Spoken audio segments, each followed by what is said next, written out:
Can you share with us today something that you would like to work on or are already working on to improve?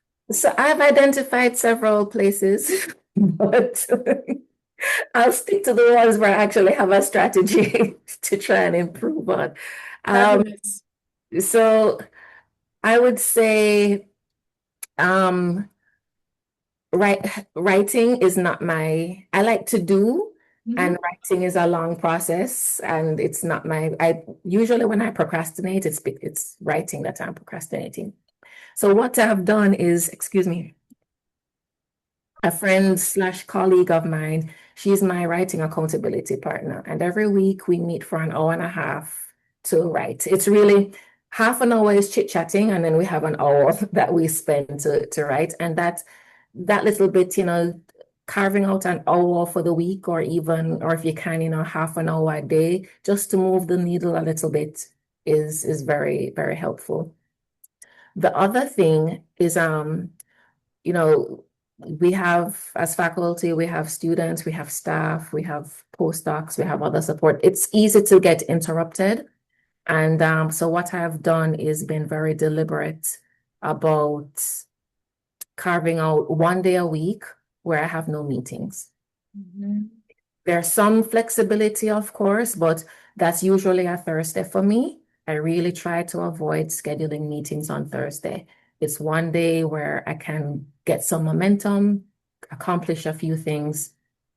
And the other thing, I think it's maybe a little bit personal, but I expect that a lot of people experience this, is that, you never feel like you're doing enough. You never feel, the to-do lists, you get one thing done and three things get added, and you just never feel like you're doing everything that you need to do or as much as you should be doing. So I actively try to acknowledge the small wins, Mhm. the smallest things, but not a big celebration, but just to actively acknowledge, all right, I got this one thing done or a part of this one thing done. So that's just so that I'm aware that things are happening and maybe not at the speed that I want it to, but these things are happening. All of this is so great because I will share with you. So this summer I participated in a month-long writing challenge Oh, through my great. university. I actually finished writing a paper. In 1 month. Well, some parts of it were written, Yes. and that really kept me on point. And I knew that I was in a team, and the more you wrote, so oh my God, it was so effective. So I completely understand about having like a time set aside weekly to write.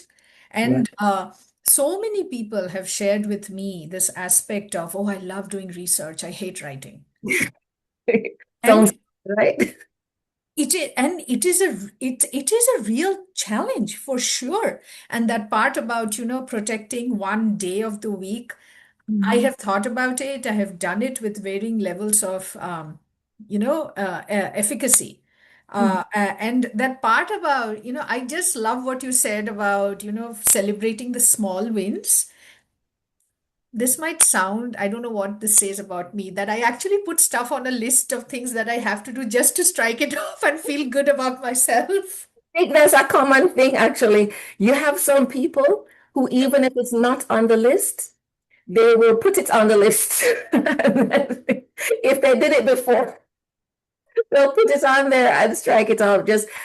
Yeah, I'm not one of those like you, but yes, we just need any little push we can. Otherwise, we beat ourselves up a lot. That's true. And I don't think economists are, I feel, one of the worst to follow their own advice. We are a field where we appreciate and, we harp on marginal thinking, but Yeah. we never, like, there is a concept called marginal benefit, but there is so little recognition of marginal benefits in our day-to-day lives, Right? like professional lives. So I love that.